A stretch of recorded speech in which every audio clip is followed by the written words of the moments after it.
Hello friends, welcome to the Share, Invite, and Proclaim channel. My name is Judy. We're continuing on this series in the Gospel of Mark, and just in review, we're first talking about Jesus as the Son of God, and that refers to his divinity, and the first 8 chapters basically is the triumph over evil. Jesus triumphs over evil. And I talk about that, showing Jesus' preaching ministry. He preached to the masses, to disciples, and to the religious leaders, and that showed his divinity. Then he had a prayer ministry, and then he had a healing ministry, which certainly showed his divinity, and it certainly showed that he was successful and triumph over evil. And then today I want to talk about the Jesus preaching with authority, and it will be authority over sin, over nature, over Satan and demons, and provisions for the people, and authority over the cross. And then then later I'll talk in the next video after that, I'll talk about the preaching ministry of Jesus using parables. So that's where we are and where we're headed. And in the last video, I talked a little bit about just 2 of the examples of Jesus and his healing ministry. It was about Jesus being approached by Jairus, a synagogue official, wanting him to come to his home to heal his 12-year-old daughter. And then the lady with the issue of blood intertwined inside that particular message of healing, and then Jesus healing both. But there were, and then also I talked about the healing of Bartimaeus. Well, there's some other healings that are important that took place that we'll read about in Mark. In chapter 2, Jesus went to Peter's house, where Peter's mother-in-law had a fever, and Jesus touched her, and she was healed and was able then to minister to them. While there at Peter's home, the news spread that Jesus was there, and people from the entire town came and hoping to be healed by Jesus. Then Jesus went to other synagogues in Galilee, and a leper came to Jesus.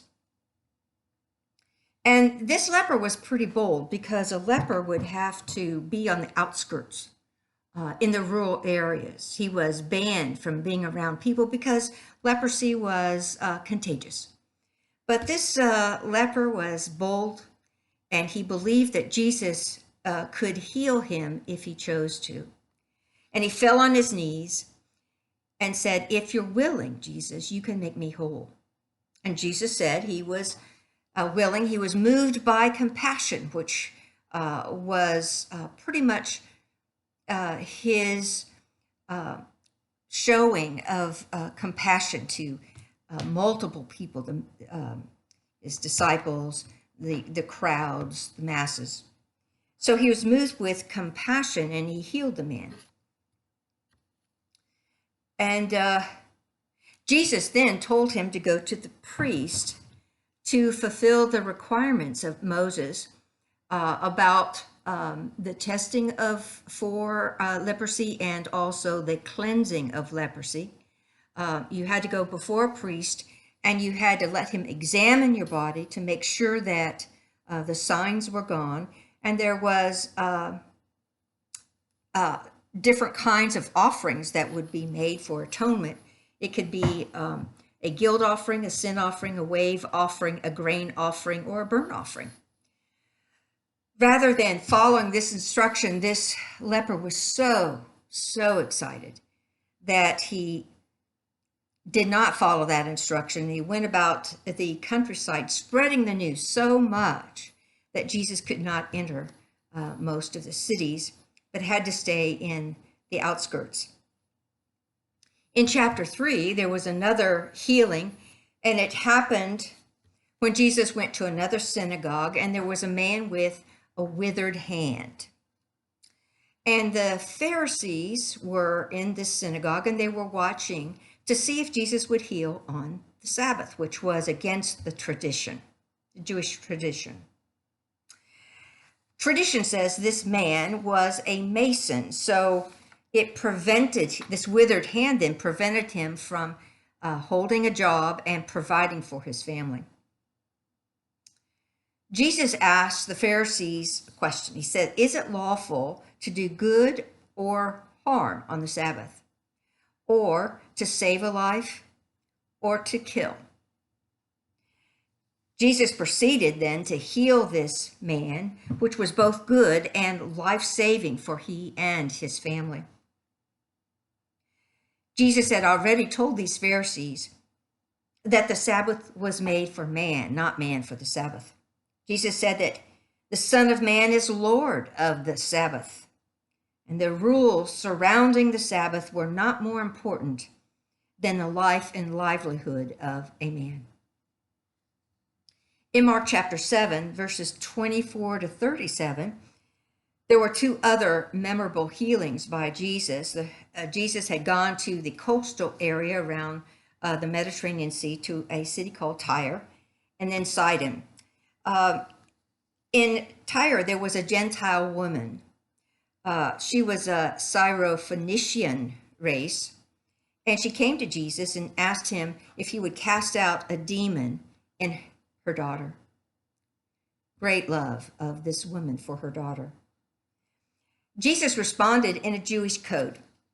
He said, "Children are the Jews, and the dogs are the Gentiles." And he basically said, let the Jews be healed first, healing being the bread, rather than throwing this bread to the dogs or the Gentiles. The woman said, "Yes, Lord, but even the dogs under the table feed on children's crumbs." And from this answer, Jesus healed her daughter.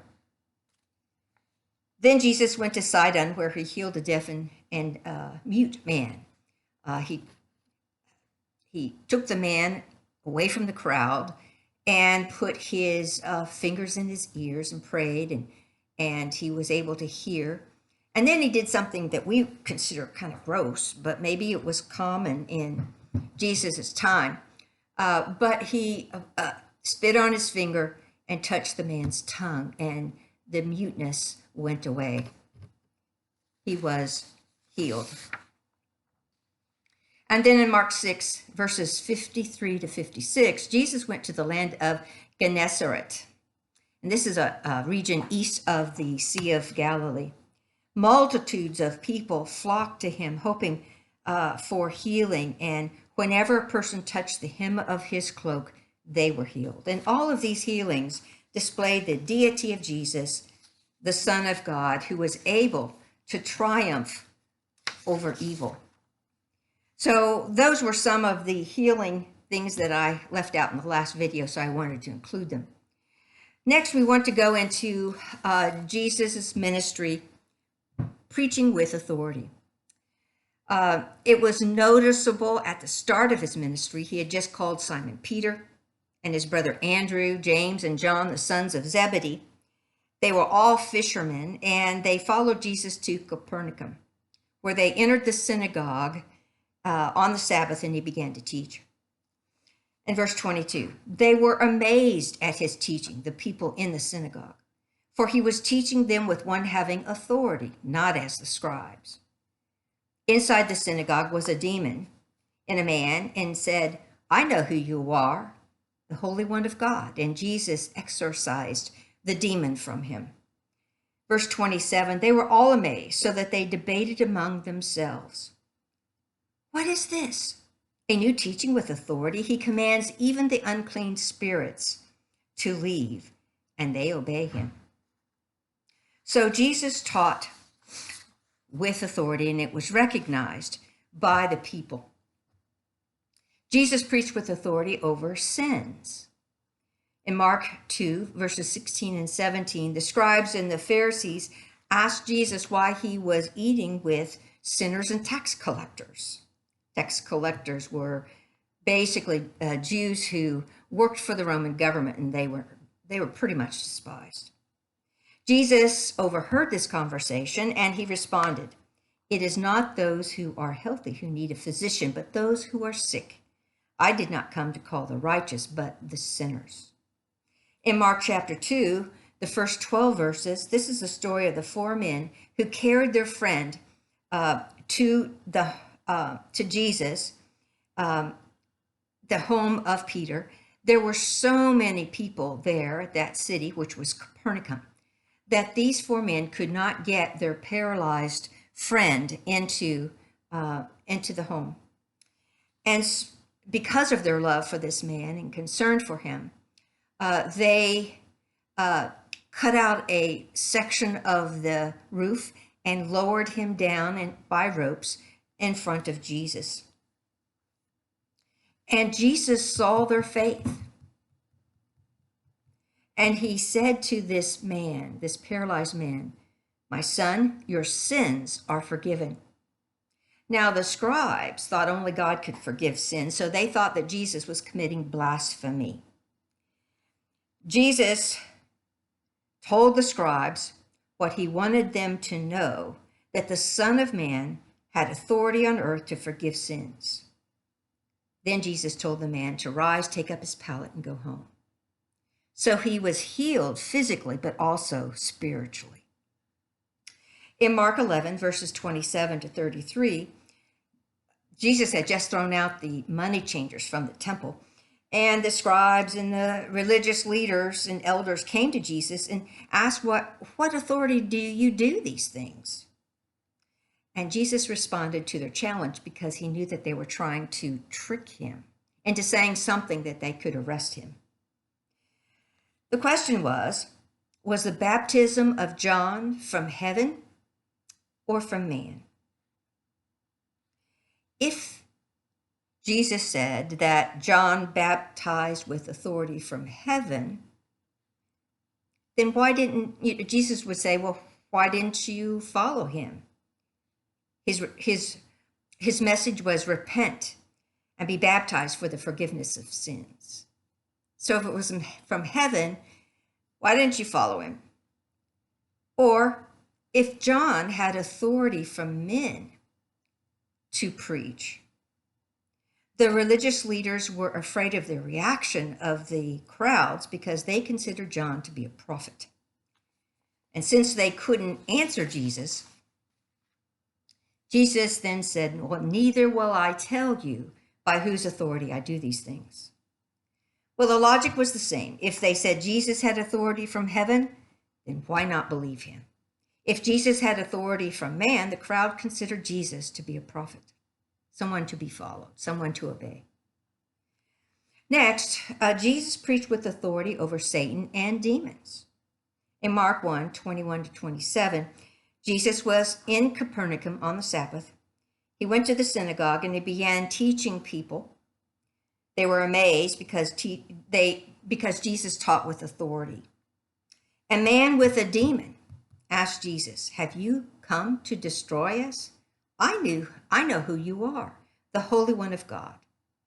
Jesus ordered the demon to leave, and the people were amazed and said, again, a new teaching with authority. Isn't it interesting that in a religious service there was a demon? In Mark 5, 1 through 16, southeast of Capernaum, is an area and the people called the Gadarenes. And when Jesus and his disciples landed on shore, they were immediately met by a man who had so many demons. He was called Legion. And when Legion saw Jesus, he bowed down and said, What do I have to do with you, Jesus, Son of the Most High? See, all the demons recognized the divinity of Jesus. They knew who he was. I implore you by God, do not torment me. Now, so it's okay for the demons to torment the host, but they didn't want Jesus to torment them because they knew that Jesus could send them to hell right away. Jesus commanded the demons to leave, and the demons asked to be put into a herd of pigs, and Jesus allowed that, and the pigs ran down to the Sea of Galilee and drowned. But when the people of Gerasenes heard about this incident, they asked Jesus to leave. Why? Because they were Gentiles, and they were okay with the status quo.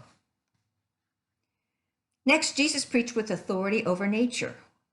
These next two examples are very familiar to most Christians, maybe not to new Christians. So here they are, Mark 4:35 to 41. Jesus left a crowd and he took a boat on the Sea of Galilee with his disciples. While Jesus was asleep, a big storm occurred on the Sea of Galilee. Based on its location of being down pretty low from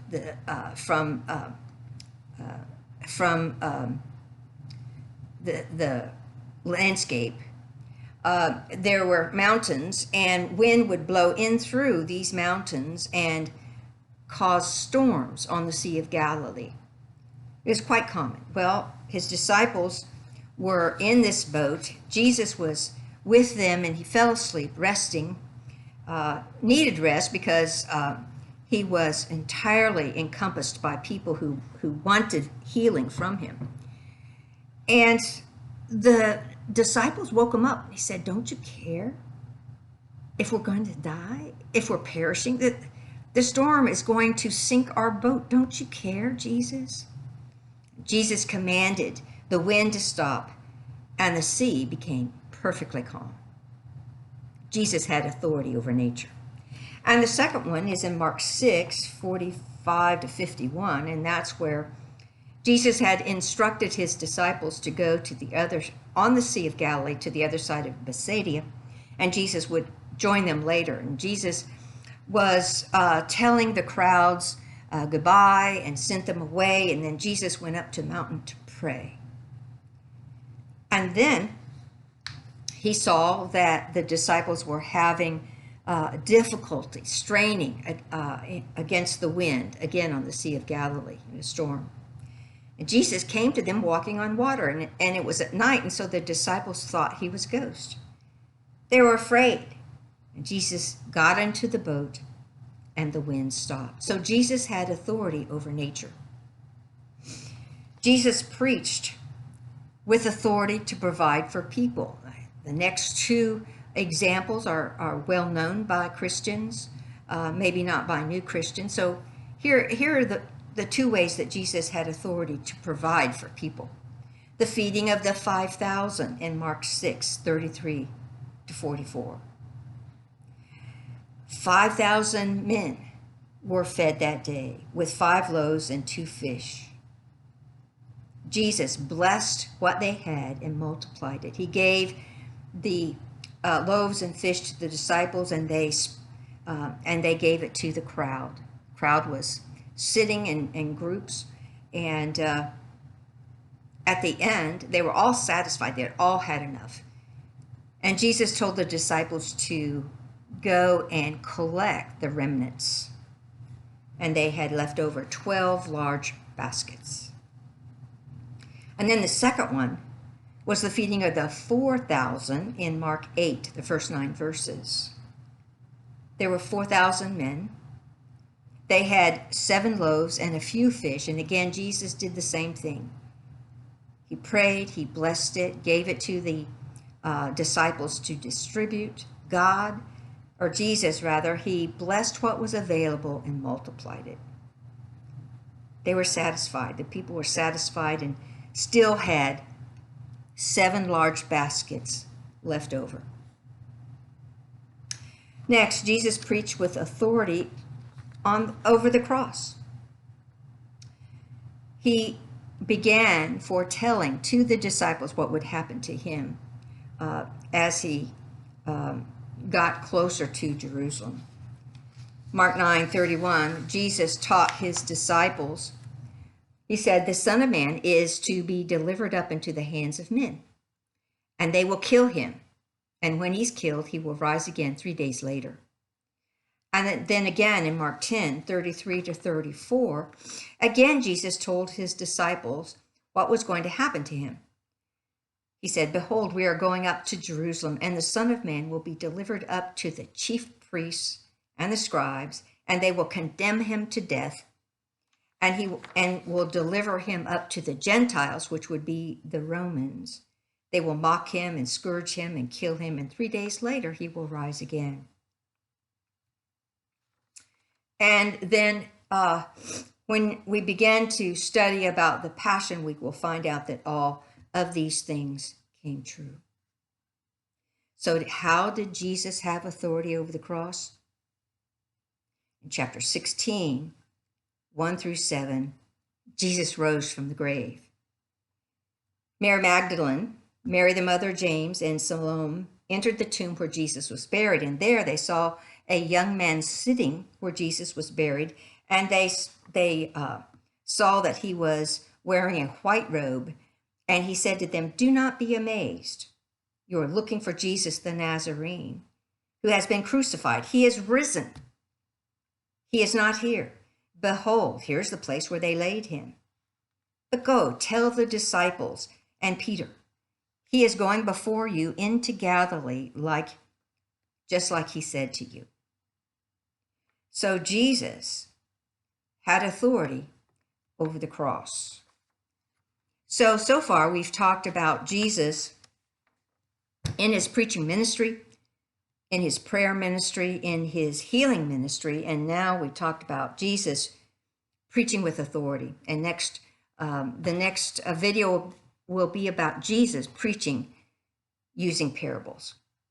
I hope that if you are unsure about your relationship with the Lord, then talk with the Lord and look through your scriptures. Paul tells us that if you believe in your heart that God raised from the dead, you will be saved. And I pray that that is the case for you. If you're a new Christian, I pray you will find a Bible-believing church where you hear about Jesus, who he was, who he is, and who he will be in the second coming. Find a small group Bible study where you can fellowship and grow in your faith with other Christians. Thanks for watching.